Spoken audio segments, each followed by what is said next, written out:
여러분, 테슬라가 이런 발표를 했습니다. 앞으로 사람을 닮은 휴머노이드 로봇을 1년에 100만 대씩 찍어내겠다. 사람처럼 두 발로 걷고 손으로 물건을 짚고 공장 라인에 서서 일하는 로봇을 말이죠. 100만 대. 자동차 회사가 자동차를 찍어내듯 사람 모양의 로봇을 대량으로 생산하겠다는 겁니다. 그런데 저는 이 뉴스를 보면서 아무도 잘 던지지 않는 질문 하나가 떠올랐습니다. 그 로봇 한 대가 실제로 움직이려면 도대체 그 안에 뭐가 들어가야 할까요? 사람으로 치면 어깨, 팔꿈치, 손목, 무릎, 발목까지 관절이 수십 개 필요합니다. 그리고 바로 그 관절을 지금 이 순간 전 세계의 거인들이 한국의 어떤 작은 회사들에게 제발 먼저 좀 만들어 달라며 줄을 서서 부탁하고 있습니다. 오늘 이 영상을 끝까지 보시면 그 회사가 어떤 회사인지 이름만 빼고 거의 다 보이실 겁니다. 그리고 왜 제가 끝까지 그 이름을 가리는지도 마지막에 분명히 말씀드리겠습니다. 잠깐 상상 한번 해보겠습니다. 5년 혹은 10년 뒤 식당에 가면 사람을 닮은 로봇이 그릇을 나르고 공장에서는 로봇이 밤새 부품을 조립하고 물류창고에서는 로봇이 무거운 박스를 척척 옮깁니다. 공상과학 영화 이야기가 아닙니다. 지금 이 순간 전 세계 수백 개 기업이 바로 그 미래를 현실로 만들기 위해 수십조 원을 쏟아붓고 있습니다. 그리고 주식시장에서는 변화가 모두의 눈에 다 보이고 나면 이미 늦는 경우가 많습니다. 큰 자금은 늘 그 직전에 조용히 먼저 움직이거든요. 오늘 이 영상에서 제가 드릴 약속은 이겁니다. 어려운 용어 하나 없이 이 거대한 변화의 핵심이 어디에 있는지, 그리고 그 변화에서 한국 회사들이 정확히 어떤 자리에 서 있는지를 누구나 이해할 수 있게 풀어드리겠습니다. 끝까지 보시면 적어도 휴머노이드 로봇이라는 말 앞에서 더 이상 막막하지는 않으실 거고, 뉴스에 휘둘리지 않고 스스로 판단할 작은 기준 하나는 분명히 챙겨가실 겁니다. 자, 흥분을 가라앉히고 판부터 천천히 깔아보겠습니다. 요즘 주식시장에서 인공지능, AI 하면 다들 무엇을 떠올리시나요?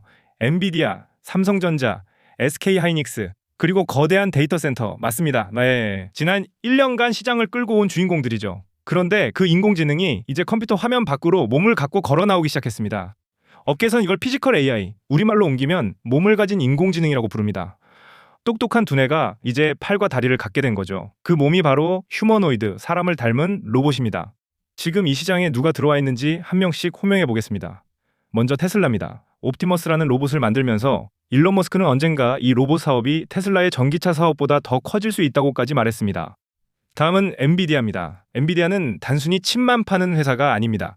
로봇을 똑똑하게 훈련시키는 두뇌 소프트웨어, 그리고 로봇이 현실에서 움직이는 법을 미리 연습하는 가상 훈련장까지 직접 챙기고 있습니다.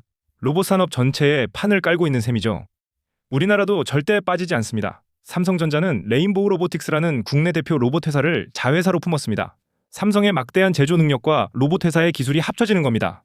두산 로보틱스는 엔비디아와 손을 잡았고, 현대차 그룹은 그 유명한 보스턴 다이내믹스를 가지고 있습니다.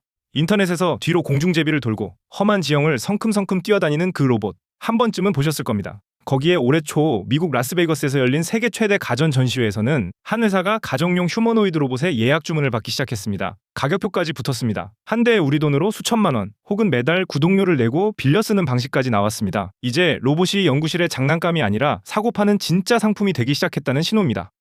그리고 이건 단순히 기업 몇 곳의 경쟁이 아닙니다. 이제는 나라와 나라의 싸움이 됐습니다. 미국은 자국 로봇 산업을 키우기 위한 정책을 준비하고 있고, 중국은 아예 국가 차원에서 몸을 가진 인공지능을 핵심 과제로 못 박았습니다. 두 나라가 자존심을 걸고 로봇 패권을 다투기 시작한 겁니다. 전 세계에 휴머노이드 로봇을 만들겠다고 뛰어든 기업이 150곳을 넘는다는 집계가 나올 정도입니다. 이쯤 되면 이게 한때의 유행인지 아닌지를 묻는 단계는 이미 지났다고 저는 봅니다. 정리하면 이렇습니다. 세계 최고의 기업들이, 그리고 세계 최강의 나라들이 약속이라도 한 것처럼 같은 시기에 같은 방향으로 일제히 움직이고 있습니다. 저는 시장을 오래 지켜보면서 하나 배운 게 있습니다. 거인들이 동시에 한 곳을 바라볼 때는 반드시 그 발밑을 봐야 한다는 겁니다. 거인들이 서로 싸우는 동안 정작 수익은 그들에게 부품과 무기를 대주는 쪽에서 조용히, 그러나 확실하게 쌓이는 경우가 많거든요. 근데 여기서 함정이 하나 있습니다. 잠시 뒤에 말씀드리죠. 일단 질문부터 던지겠습니다. 방금 말씀드린 이 거인들, 정말 지금 사면 다 돈을 벌까요? 솔직하게 말씀드리겠습니다. 저는 아니라고 봅니다. 테슬라가 로봇을 만든다고 테슬라 주식을 사는 건 이미 너무 비싸고 이미 너무 많은 사람이 알고 있는 이야기입니다. 엔비디아는 말할 것도 없죠. 시가총액이 수천조 원인 회사가 로봇 좀 한다고 갑자기 2배, 3배 뛰기는 쉽지 않습니다. 거인의 이름은 누구나 압니다. 그리고 누구나 아는 정보로는 솔직히 큰 수익을 내기 어렵습니다. 그게 주식시장의 냉정한 진실입니다. 그래서 저는 시선을 아래로 내립니다. 이 거대한 로봇들이 실제로 움직이려면 반드시 필요한, 그런데 대부분의 사람은 그 존재조차 모르는 한 부품으로요. 쉽게 한번 그림을 그려보겠습니다. 100층짜리 초고층 빌딩을 짓는다고 해보죠. 사람들은 완성된 빌딩의 높이와 화려한 디자인을 보며 감탄합니다. 그런데 그 거대한 빌딩을 진짜로 서 있게 만드는 건 눈에 보이지도 않는 수만 개의 볼트와 철근입니다. 볼트 하나가 제 역할을 못하면 아무리 멋진 빌딩도 흔들립니다. 빌딩의 값어치는 디자인이 만들지만 빌딩의 생산은 작은 볼트가 쥐고 있는 셈이죠. 로봇도 똑같습니다. 거인들은 로봇의 두뇌와 겉모습을 만듭니다. 하지만 그 로봇이 사람처럼 팔을 들어 올리고 손가락을 하나씩 접고 무릎을 굽혀 계단을 오르게 만드는 건 관절 안에 들어가는 아주 작고 정밀한 부품입니다. 전문 용어로는 액추에이터, 그리고 감속기라고 부릅니다. 어렵게 생각하실 것 하나도 없습니다. 그냥 로봇의 관절, 로봇의 근육이라고 보시면 됩니다. 두뇌가 아무리 똑똑해도 관절이 부실하면 그 로봇은 한 발짝도 못 댑니다. 한번 이렇게 생각해 보세요. 로봇이 식탁 위에 물컵을 집어든다. 말로는 참 쉽죠. 그런데 그 동작 하나에 어깨가 돌고 팔꿈치가 펴지고 손목이 꺾이고 손가락이 컵을 딱 알맞은 힘으로 쥐어야 합니다. 너무 세게 쥐면 컵이 깨지고 너무 약하게 쥐면 컵을 떨어뜨립니다. 이 모든 걸 눈 깜짝할 사이에 계산해서 수십 개의 관절이 동시에 협력해야 합니다. 그 협력을 가능하게 하는 게 바로 액추에이터와 감속기입니다. 감속기는 모터의 빠른 회전을 느리지만 힘센 움직임으로 바꿔주는 부품입니다. 자동차로 치면 기어 같은 거죠. 이게 없으면 로봇은 힘을 제대로 못 씁니다. 그러니까 로봇 회사가 아무리 멋진 로봇을 설계해도 이 관절 부품을 구하지 못하면 그 로봇은 그냥 비싼 마네킹일 뿐입니다. 조금 더 쉽게 정리해 보겠습니다. 휴머노이드 로봇 한 대를 크게 네 덩어리로 나눠볼 수 있습니다. 첫째는 두뇌입니다. 엔비디아 같은 회사가 만드는 인공지능 칩이죠. 둘째는 눈입니다. 주변을 보고 거리를 재는 센서와 카메라입니다. 셋째는 손입니다. 물건을 쥐는 부분, 그리퍼라고 부르죠. 그리고 넷째가 바로 오늘의 주인공인 관절입니다. 그런데 이 네 가지 중에서 가장 만들기 어렵고 가장 대체하기 힘든 게 뭘까요? 전문가들은 입을 모아 관절을 꼽습니다. 두뇌칩은 엔비디아가 잘 만들고 센서는 이미 여러 회사가 있습니다. 하지만 강한 힘과 섬세한 제어를 동시에 내는 관절은 제대로 만들 수 있는 회사가 손에 꼽힙니다. 병목, 즉 가장 좁아서 막히는 지점이 바로 여기라는 겁니다. 그리고 투자에서 가장 귀하게 대접받는 자리가 보통 이런 병목 지점입니다. 손도 사실 만만치 않습니다. 사람 손은 물건의 무게와 표면을 순식간에 느끼고 힘을 조절하는데 이걸 로봇으로 똑같이 구현하는 게 보통 일이 아니거든요. 그래서 관절과 손, 이 두 부위를 잘 만드는 부품 회사가 결국 휴머노이드 로봇의 진짜 알맹이를 쥐게 된다는 평가가 많습니다. 화려한 두뇌 이야기에 가려져 있지만 정작 로봇을 로봇답게 움직이게 하는 건 이 손과 관절이라는 거죠. 그리고 바로 그 부분을 지금 한국 회사들이 만들고 있습니다. 그런데 이 관절이라는 게 정말 아무나 못 만듭니다. 한번 상상해 보세요. 손바닥만한 작은 공간 안에 무거운 물건을 번쩍 들 만큼 강한 힘과 계란을 쥐어도 안 깨질 만큼 섬세한 제어를 동시에 우겨 넣어야 합니다. 너무 무거우면 로봇이 제 무게도 못 이겨 쓰러지고 너무 약하면 물건 하나 제대로 못 듭니다. 빠르게 움직이면 부품에서 열이 펄펄 끓는데 그 열도 잡아야 하고 머리카락 굵기보다 작은 단위로 정밀하게 멈춰서야 합니다. 이게 말이 쉽지 수십 년간 기술을 쌓은 회사가 아니면 흉내조차 못 냅니다. 참고로 이 감속기에도 종류가 있습니다. 아주 정밀한 동작을 담당하는 방식, 큰 힘을 버티는 방식 등으로 나뉘는데요. 로봇의 팔, 다리, 손목처럼 부위마다 요구되는 성능이 다르기 때문에 여러 종류의 감속기를 모두 만들 수 있느냐가 그 회사의 진짜 실력을 가릅니다. 한 종류만 겨우 만드는 회사와 모든 종류를 양산할 수 있는 회사는 받을 수 있는 주문의 크기 자체가 다릅니다. 잠시 뒤 세 번째 뉴스에서 정밀 감속기 세 종류를 모두 양산할 수 있는 국내 유일 기업이라는 표현이 왜 중요한지 곧 감이 오실 겁니다. 그동안 이 기술은 사실상 일본 회사들이 독점하다시피 했습니다. 전 세계 로봇 감속기 시장의 70% 이상을 일본이 쥐고 있었다는 통계도 있습니다. 한국 회사들은 오랫동안 그 그늘에 가려 있었죠. 그런데 지금 그 단단하던 판이 흔들리고 있습니다. 왜일까요? 미국과 중국이 본격적으로 부딪히면서 미국 기업들은 중국산 부품을 쓰는 게 점점 더 부담스러워졌습니다. 공급망이 언제 끊길지 모르고 핵심 기술이 새어나갈 걱정도 있으니까요. 그렇다고 모든 걸 일본에만 맡기기에는 일본의 생산 능력만으로는 폭발하는 수요를 도저히 감당하기 어렵습니다. 그래서 이 거인들이 애타게 찾는 게 일본만큼 정밀하면서 중국보다 믿을 수 있는 제3의 파트너입니다. 그리고 바로 그 자리에 지금 한국이 들어가고 있습니다. 여기에 한 가지 변수가 더 있습니다. 바로 히토류입니다. 로봇 관절 안의 모터에는 아주 강한 자석이 들어가는데 이 자석의 원료인 히토류를 사실상 중국이 쥐고 있습니다. 중국이 마음만 먹으면 이 원료의 수출을 조일 수 있다는 거죠. 그래서 미국과 그 동맹국들은 중국을 거치지 않는 부품 공급망을 더 절실하게 원하게 됐습니다. 한국 부품 회사들에게는 이게 또 하나의 기회로 작용할 수 있습니다. 물론 동시에 원료를 중국에 의존하는 회사라면 그게 약점이 될 수도 있으니 양날의 칼이기도 합니다. 여기서 한 가지 더 중요한 사실이 있습니다. 한국 부품 회사들이 왜 이렇게 빠르게 인정받을까요? 바로 자동차 때문입니다. 한국은 수십 년간 세계 최고 수준의 자동차 부품을 만들어 온 나라입니다. 자동차에 들어가는 부품은 사람 목숨이 걸려 있어서 분량이 거의 없어야 하고 한 번에 수백만 개를 똑같은 품질로 찍어내야 합니다. 그 깐깐한 자동차 시장에서 단련된 대량 생산 노하우와 품질 관리 능력이 이제 로봇 관절을 만드는데 그대로 무기가 되고 있는 겁니다. 그래서 글로벌 로봇 회사들이 한국의 자동차 부품 출신 회사들을 콕 집어 찾아오는 거죠. 여기서 부품 회사의 진짜 매력이 하나 더 있습니다. 바로 영업 레버리지라는 겁니다. 어려운 말 같지만 아주 쉽습니다. 공장과 설비를 한번 깔아두면 주문이 2배, 3배로 늘어날 때 이익은 그보다 훨씬 더 크게 불어난다는 뜻입니다. 로봇이 본격적으로 대량 생산되는 순간 그 관절을 만드는 부품 회사의 이익은 폭발적으로 커질 수 있는 구조라는 거죠. 부품 회사에는 또 하나의 숨은 강점이 있습니다. 거인들이 서로 치열하게 싸울수록 부품 회사는 오히려 유리해진다는 점입니다. 테슬라가 이기든 다른 회사가 이기든 그 로봇 안에는 결국 관절이 들어가야 하니까요. 어느 한 거인의 편을 들 필요 없이 이 경쟁에 뛰어든 여러 회사 모두에게 부품을 팔 수 있다는 겁니다. 누가 최후의 승자가 될지 맞히는 건 어렵지만 승자가 누구든 그에게 부품을 대는 회사는 미리 알 수 있다. 저는 이게 부품주를 볼 때 가장 마음 편한 지점이라고 생각합니다. 물론 그 부품 회사가 실제로 경쟁력을 갖췄다는 전제에서요. 이게 무슨 의미일까요? 한국의 로봇 부품 회사들에게 지금 전 세계에서 주문이 들어오기 시작했다는 뜻입니다. 수십 년 만에 처음으로 판의 중심으로 불려 들어가고 있다는 거죠. 그런데 왜 하필 지금일까요? 왜 이 소식들이 올해 들어 한꺼번에 쏟아질까요? 이유가 있습니다. 그동안은 로봇이 연구 단계라 주문 규모가 작았습니다. 그런데 테슬라를 비롯한 거인들이 진짜 양산 일정을 발표하기 시작하면서 부품을 미리 확보하려는 움직임이 한꺼번에 일어난 겁니다. 자동차를 100만 대 만들려면 그 전에 부품 회사부터 줄을 세워 계약해야 하는 것과 똑같은 이치죠. 지금 우리가 보고 있는 이 수주 소식들은 그 거대한 양산 준비의 아주 초기 신호일 수 있습니다. 그리고 이건 제 희망 섞인 추측이 아닙니다. 바로 지금 실제로 벌어지고 있는 일입니다. 말로만 하면 못 믿으실 테니 지금부터 뉴스로 직접 보여드리겠습니다.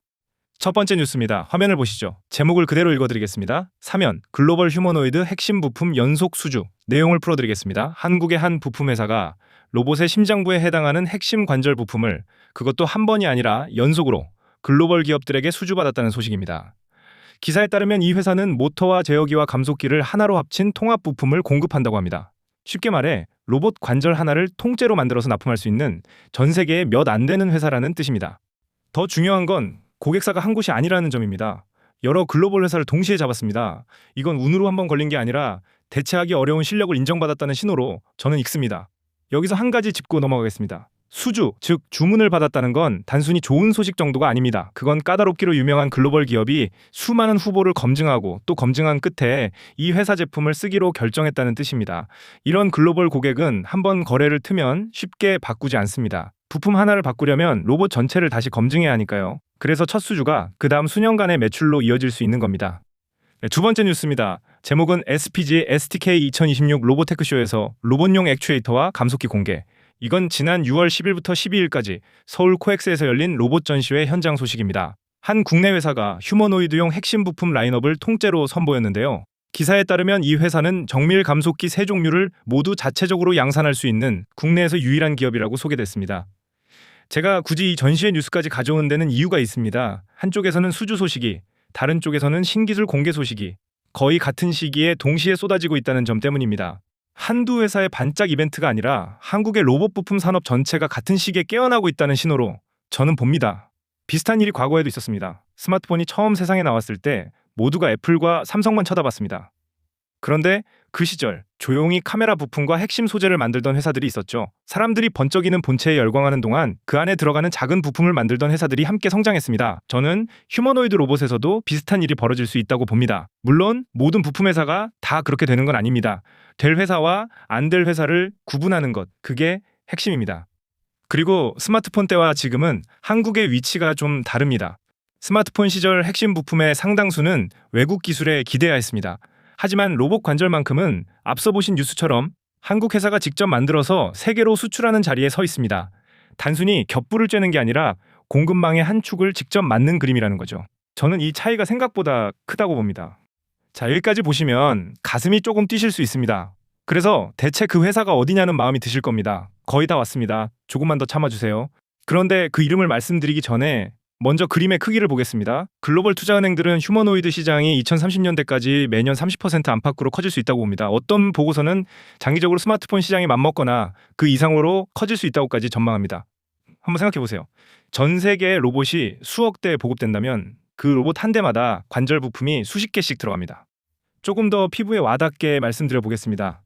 지금 전 세계 공장들은 일할 사람을 못 구해서 비상입니다. 선진국은 갈수록 고령화되고 힘들고 위험한 일은 아무도 하려 하지 않습니다. 그 빈자리를 메울 가장 현실적인 후보가 바로 휴머노이드 로봇입니다. 사람처럼 생겨야 사람이 쓰던 도구와 공간을 그대로 쓸 수 있으니까요. 다시 말해 이건 단순한 기술 유행이 아니라 사람이 부족하다는 아주 현실적인 문제에서 출발한 흐름이라는 겁니다. 그래서 저는 이 흐름이 쉽게 꺼지지는 않을 거라고 봅니다. 그리고 그 안에서 진짜 실적으로 연결되는 회사와 그저 이름만 로봇인 회사를 가려내는 것이 무엇보다 중요하다는 것. 이건 자신 있게 말씀드릴 수 있습니다. 그렇다면 이 테마, 앞으로 무엇을 지켜보면 될까요? 제가 늘 보는 세 가지만 말씀드리겠습니다. 첫째, 수주 소식이 한 번으로 끝나는지 아니면 계속 이어지는지입니다. 진짜 실력 있는 회사는 주문이 잘 끊기지 않습니다. 둘째, 시제품 단계에서 실제 대량 생산으로 넘어가는지입니다. 양산으로 넘어가는 순간 매출의 단위가 달라집니다. 셋째, 고객사가 한 곳에 쏠려 있는지 아니면 여러 곳으로 늘어나는지입니다. 고객이 다양해질수록 한 고객이 떨어져 나가도 버틸 힘이 생깁니다. 이 세 가지를 같이 보시면 여러분 스스로 판단하실 수 있게 됩니다. 오해는 마십시오. 이 세 가지가 다 좋다고 해서 무조건 사라는 뜻이 절대 아닙니다. 아무리 좋은 회사도 너무 비싼 가격에 사면 손해를 볼 수 있습니다. 좋은 회사를 찾는 것과 그 회사를 좋은 가격에 사는 것은 완전히 다른 문제입니다. 그래서 저는 어떤 종목이냐만큼이나 지금이 어떤 자리인지를 함께 봐야 한다고 늘 강조합니다. 자, 이제 약속을 지킬 시간입니다. 제가 오늘 끝까지 회사 이름을 가린 이유를 말씀드리겠습니다. 이 영상은 누구나 무료로 보는 영상입니다. 그런데 만약 제가 여기서 회사 이름 서너 개를 그냥 툭 던져버리면 어떻게 될까요? 여러분은 그 이름만 검색해보고 정작 왜 그 회사인지 뭘 조심해야 하는지는 전혀 모른 채 끝나버립니다. 이름 석자만 아는 건 도움이 안 됩니다. 오히려 위험합니다. 아무것도 모른 채 비싼 자리에 덜컥 들어가게 만들 수도 있으니까요. 특히 평생 성실하게 일해서 모으신 소중한 돈을 잘 알지도 못하는 곳에 함부로 넣으시면 안 됩니다. 그래서 더더욱 근거와 위험을 같이 보셔야 합니다. 사실 요즘 유튜브나 문자로 무슨 비밀 정보라며 특정 종목을 사라고 부추기는 곳이 정말 많습니다. 그런 곳일수록 좋은 말만 하고 위험은 절대 말하지 않습니다. 저는 그 반대로 하겠습니다. 좋은 점과 나쁜 점을 다 보여드리고 최종 판단은 여러분께 맡기겠습니다. 그게 제가 생각하는 정직한 정보입니다. 그래서 저는 제가 분석한 내용을 비공개 리포트로 따로 정리해서 원하시는 분에게만 무료로 보내드립니다. 그 리포트에는 딱 세 가지가 들어갑니다. 첫째, 제가 주목하고 있는 종목의 실제 이름. 둘째, 왜 그렇게 보는지 그 근거. 셋째, 그리고 절대로 빼놓지 않는 리스크, 즉 반드시 조심해야 할 점입니다. 좋은 점만 잔뜩 적힌 종이는 광고지입니다. 리스크까지 솔직하게 적힌 종이라야 비로소 리포트입니다. 저는 후자를 드립니다. 받는 방법은 아주 간단합니다. 지금 화면에 보이는 번호로 문자 한 줄만 남겨주세요. 로봇 리포트라고 5글자만 보내시면 됩니다. 그러면 제가 정리한 자료를 보내드립니다. 혹시 사기 아니야? 걱정되실 수 있습니다. 당연한 걱정입니다. 그래서 분명하게 말씀드립니다. 이건 완전 무료입니다. 한 푼도 받지 않습니다. 여러분이 남겨주신 번호는 리포트를 보내드리는 것 외에는 그 어디에도 쓰지 않고 제3자에게 절대 넘기지 않습니다.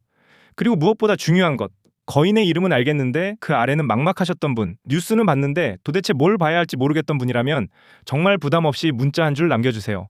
번호는 화면에 띄워두겠습니다. 이 흐름은 지금 이 순간에도 진행 중입니다. 상황이 바뀌면 리포트도 그때그때 업데이트해서 다시 알려드리겠습니다. 한번 정리하고 끝나는 게 아니라 계속 함께 지켜봐 드리겠다는 뜻입니다. 다음 영상에서는 이 로봇들과 거대한 데이터 센터에 전기를 실어 나르는 또 다른 숨은 연결고리 이야기를 준비하고 있습니다.